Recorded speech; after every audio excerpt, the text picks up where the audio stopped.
All right, Shalom. I want to start by saying, call law, YAHAWAH, BAHASHAM, YAHAWASHI, BAHASHAM, Kadash. Double honors to the apostles of Israel, aka the apostles of Great Millstone, and peace and love to all the Akim. Continue to preach his truth and all truth and sincerity.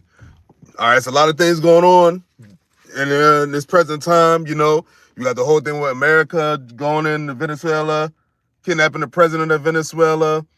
You got America now threatening, I believe it was Cuba, and I want to say Mexico, and I want to say Colombia, those three countries. Okay, you got the whole thing going on still with Iran. You got the whole thing going on with China and Taiwan. You still got the whole thing going on with Russia and Ukraine. You have civil unrest going on in numerous places. You have signs on the earth. You have, the Satan's house divided. It's so many things. And that's just off the top, well, stuff I'm thinking about and things that's happening right now. But I want to get to this actual article that this is from The Guardian, and it says Trump's focus on Venezuelan oil reinforces claim action was never about war on drugs, because what was the whole ploy before is the cartels and the narco this and narcotics and all the ships filled with drugs and just drugs. We got to stop the drugs. All the drugs have killed thousands of Americans. But yet, when you just went into Venezuela, you took their oil. Now, the oil has nothing to do with drugs. You didn't seize drugs. You didn't destroy drugs. You didn't do none of that. You took the oil. Now, we know why. And, Lord Williams be edifying. I got some scriptures, because when it talks about these devils, it talks about how they don't keep at home, and how they go and they plunder the nations, they rob and they steal, and they do things by deceit. So they do all these things because that's what they did. You said, oh, it's because of drugs, but then you take their oil, and then you say, we're gonna run the Venezuelan oil industry. This is out of Trump's own mouth a couple days ago. This just happened. What? Because the whole thing happened. What? This past weekend?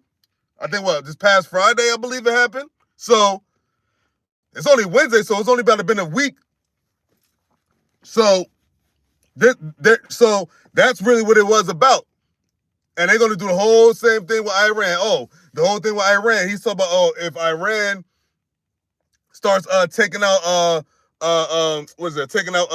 protesters, that America was gonna take action. And then you have Bibi that was out here visited Trump at Mar-a-Lago, talking about possible military strikes on Iran. And you had Trump saying that he backs up attacks on Iran. But anyway, let me get this article. So it's from The Guardian, and it reads, Trump's focus on Venezuelan oil reinforces claim action was never about war on drugs.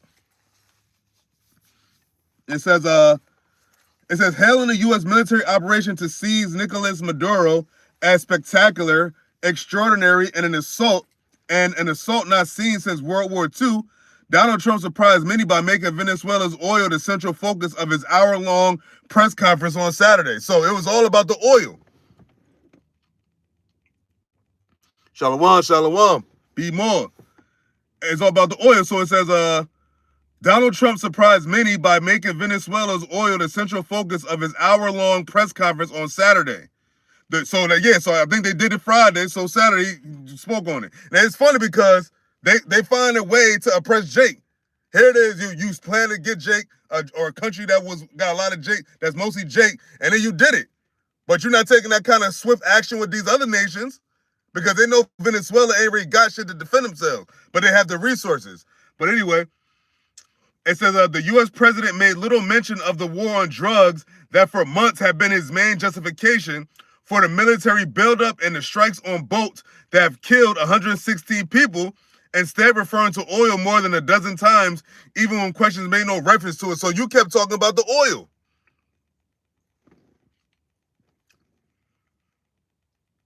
It says Trump's insistence ended up reinforcing the claim repeatedly made by Venezuela since the escalation began, that he was ultimately seeking to topple Maduro and seize the country's vast natural reserves. As he did weeks earlier when announcing a total blockade of sanctioned oil tankers, Trump said Venezuela, which holds the world's largest reserves, had stolen oil from the U.S. and that it would now be taken back. We built Venezuela's oil industry with American talent, drive, and skill, and the socialist regime stole it from us during those previous administrations, and they stole it through force.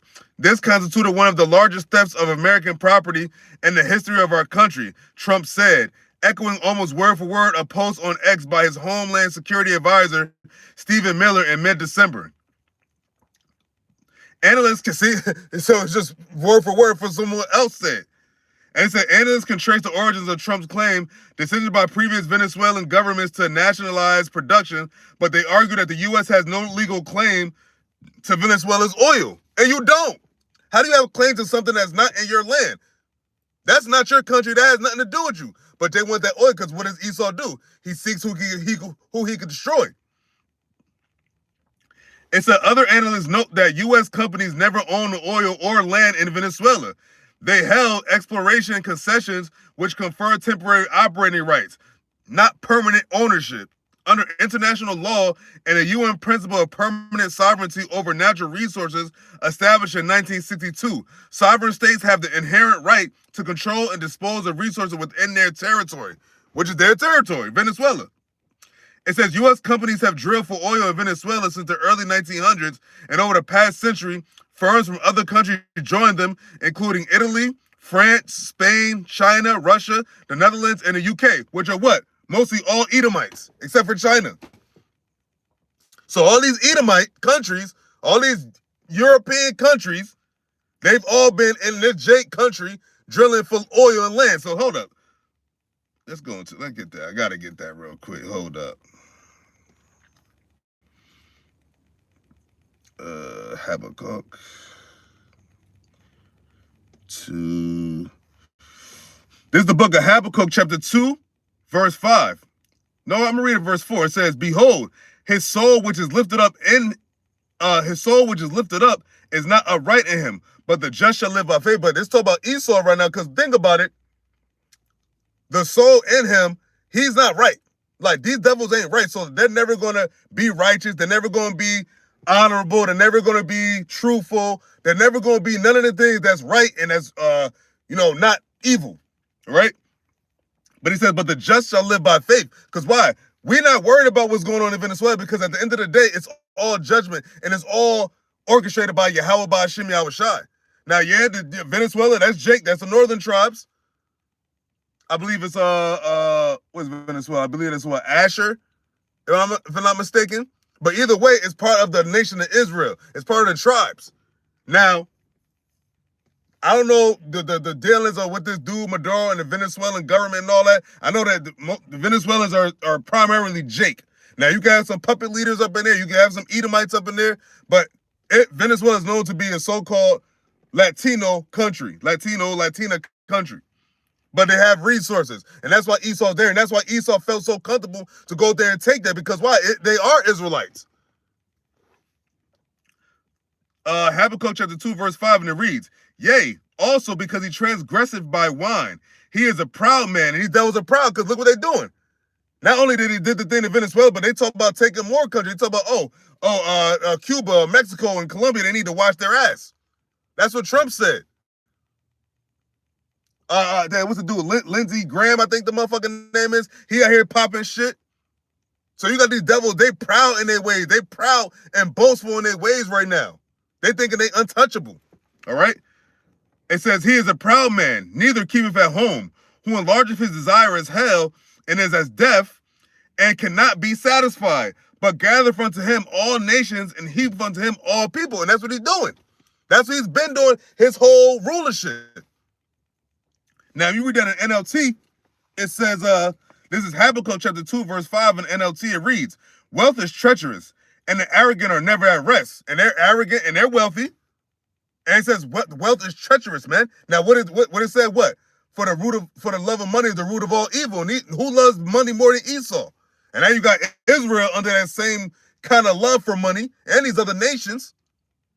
But Esau's in power right now. They're the ones at the top. So it says, "Wealth is treacherous, and the arrogant are never at rest. They open their mouths as wide as the grave, and like death, they are never satisfied," because they're never satisfied. Here it is, they got the fatness of the earth. They got all the resources they can really have. But yet they want more, and they want more, and they want more. No, it's not. It's not enough. You talk about America got this and America got that, but yet you want to take Venezuela's oil. Oh, you want to go into Taiwan and take those semiconductors, where the fuck they got over there? Because you got to think about it. The whole thing with Russia, Ukraine, and China and Taiwan, all right, you got Russia and Ukraine. Those are the same people. And you have Taiwan and China, which are the same people. But then you got Esau and then Venezuela, which are Israelites. So with all this you got going on, Esau, America, Babylon the Great, you still find time to just oppress Jake. And it's amazing, but you know what? Have at it. Rejoice and be glad. This is your last hurrah. So this devil's going to come down. What's like? It said the devil shall come down with great wrath because he know he had but a short time. Revelation 12:12. So all of this, what they're doing is all a ploy because they know they're going down, man. So they want to go out with a bang. All right?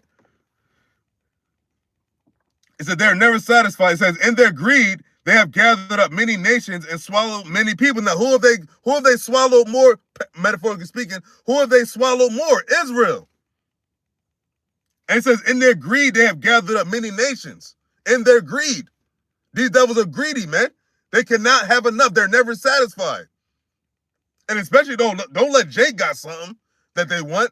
They're going to go up there, no questions asked, and just take this shit. That's why they talk about, Venezuela, Cuba, Colombia, Mexico. All these Jake countries. Here it is, you got a whole war with Moab and your other Edomite counterparts and Ishmael and Elam, but yet you still got time to fuck Jacob. But that goes into what? That goes into Jeremiah, the 30th chapter. Those who devour thee shall be devoured, because Esau has that perpetual hatred towards Jake.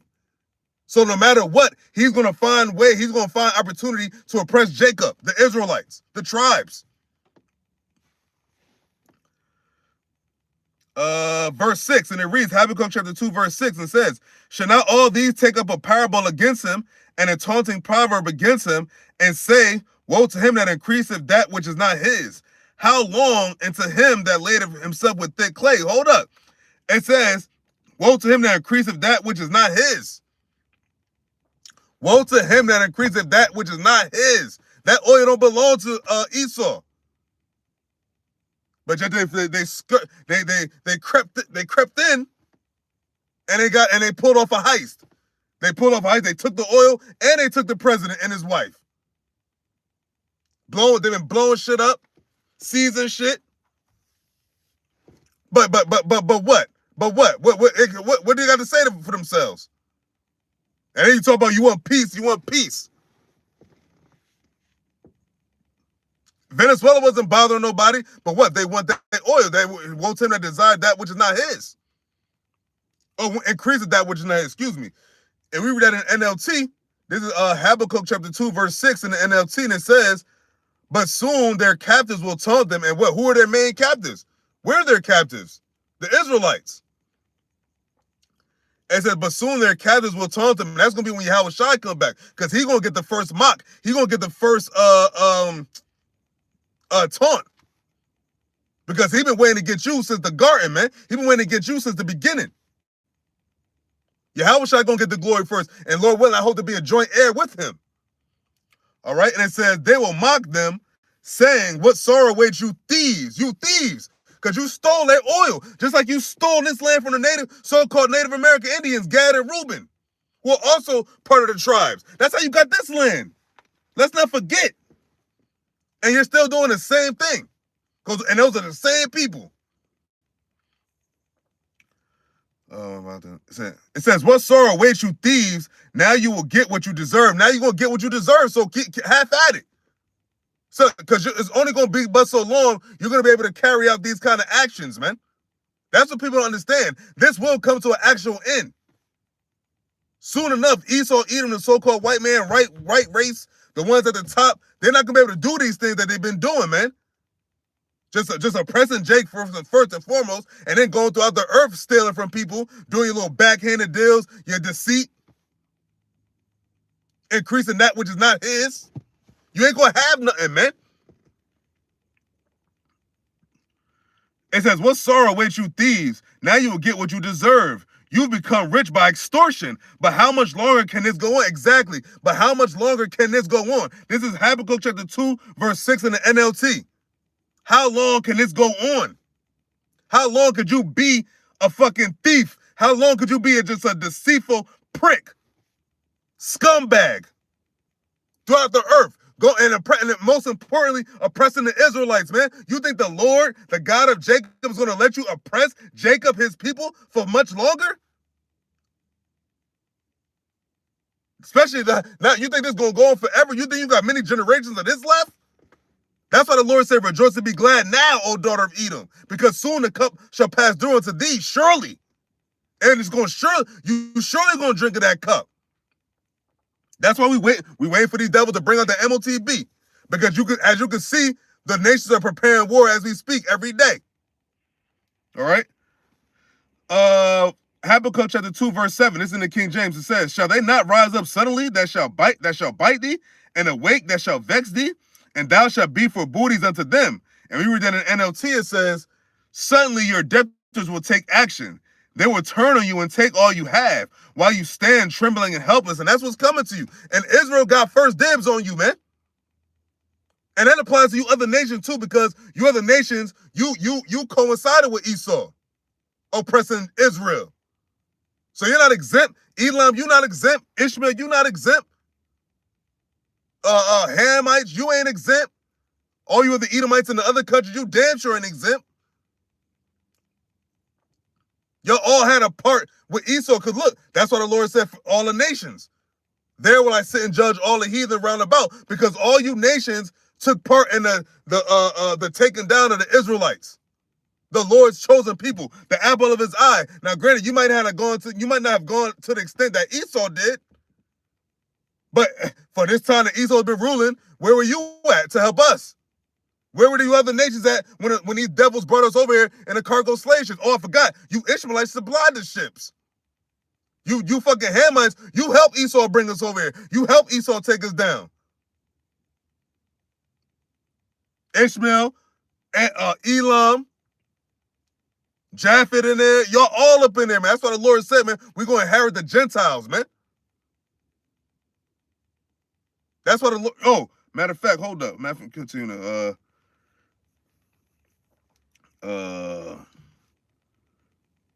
I'm read verse 8. So this Habakkuk chapter 2, verse 8, and it says, because thou hast spoiled many nations, all the remnant of the people shall spoil thee, because of men's blood, and for the violence of the land and the city, and of all that dwell therein. And you read that in NLT, excuse me, it says, because you have plundered many nations, now all the survivors will plunder you. You committed murder throughout the countryside and filled the towns with violence. And that's what you do. That's what you did. And that's what you're doing. Even over there in our land right now, what Amalek is doing. Plundering the nations. You are plundering Ishmael. And by deceit, by lies, by extortion. Trying to say, oh, that land belongs to you. That land it don't belong to neither one of you, first and foremost. But it damn sure don't belong to you, Esau. But here it is. You out here just running amok. So, and then now you talk about, oh, we about to build, what they said they about to do over there? Build a smart city or something, or whatever the fucking digital shit over there. You got Elon Musk. You got, Lord, I could do a video on it tomorrow. You got Elon Musk talk about giving Venezuelans free internet for some time. You got the whole thing with the digital. That shit is all kicking steam too still. I know I seen something with the UK and digital ID, so the thing prophecy is moving along. But continuing on, this is Habakkuk chapter 2, verse 9, and it reads, woe to him that coveteth an evil covenant to his house, that he may set his nest on high, that he may be delivered from the power of evil. And we read that in NLT, it says, what sorrow awaits you who build big houses with money gained dishonestly. Now, who has gained money more dishonestly than Esau? Everything you have is through your dishonesty, man. From the time you came over here, the so-called Americas, the bullshit deals you did with them Native Americans, and we're back on the deals you're doing now. Your banking rules and regulations, all the shit with the loans and mortgages and all that, that's all money you got dishonestly, man. Your interest rates, all money you got dishonestly, man. Your fucking car loan interest rates. This devil does nothing but charge interest out the ass, man. And he's been doing it for centuries. But the Lord got your number. The Lord got your number. The Lord says soon as you're going to get what you deserve. All right? So read it again. So this is Habakkuk chapter 2, verse 9 in the NLT, and it says, what sorrow awaits you who build big houses with money gained dishonestly? You believe your wealth will buy security, putting your family's nest beyond the reach of danger, but that's not the case. You're not going to go beyond the reach of danger. The Lord put his spirits in you Edomites' cribs as we speak. I don't know if it's an Edomite, but today in the area where I'm from, a 29-year-old man, he unalived his mother and his grandparents with a machete. Not too far from where brothers live. So I don't know if it's an Edomite, but you got these Edomites out here unaliving their families, going crazy, crashing out, complaining about how fucked up life in America is. You got Edomites leaving America and going to other countries. So the grass ain't green right now for America and for Esau, Edom. So I'm reading that again. So it's Habakkuk chapter 2, verse 9 in the NLT. It says, what sorrow awaits you who build big houses? So what sorrow awaits you, man? First and foremost, captivity. And before the ones that don't get straight into captivity, nuclear fire. So you Edomites left in America, you're going to get nuclear fire. Hell, you Israelites that get the MOTB, you're going to get nuclear fire. You heathens that get the MOTB, you're going to get nuclear fire.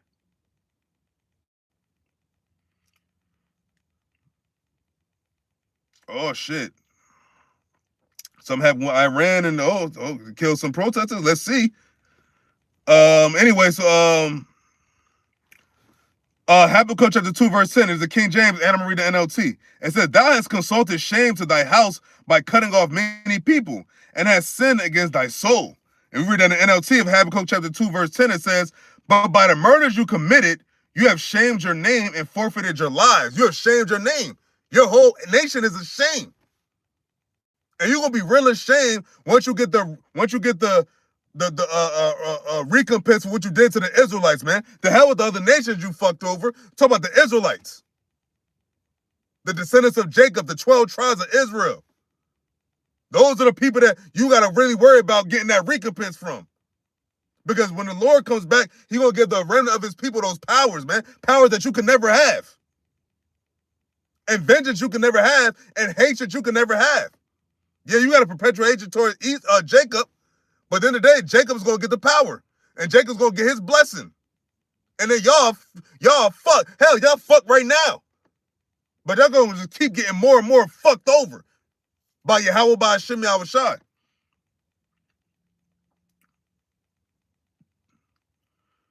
I'm going to jump down to verse 12. This is Habakkuk chapter 2, verse 12. And it says, woe to him that buildeth a town with blood and establisheth a city by iniquity. And that's what he did. That's how America became a thing. Through blood and iniquity.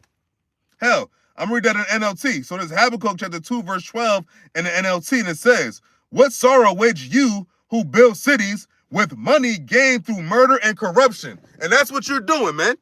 Hell, all that Trump shit, building the fucking shit in the White House, all that through corruption. Everything you get is through corruption. You have not got anything righteously, man. Nothing honorably. Because you're a fucking vessel of dishonor. You're that man of sin. Son of perdition. Wicked seed. Evil seed. Seed of evildoers. That's what you devils are, man. And soon enough, you're gonna meet your reckoning, man.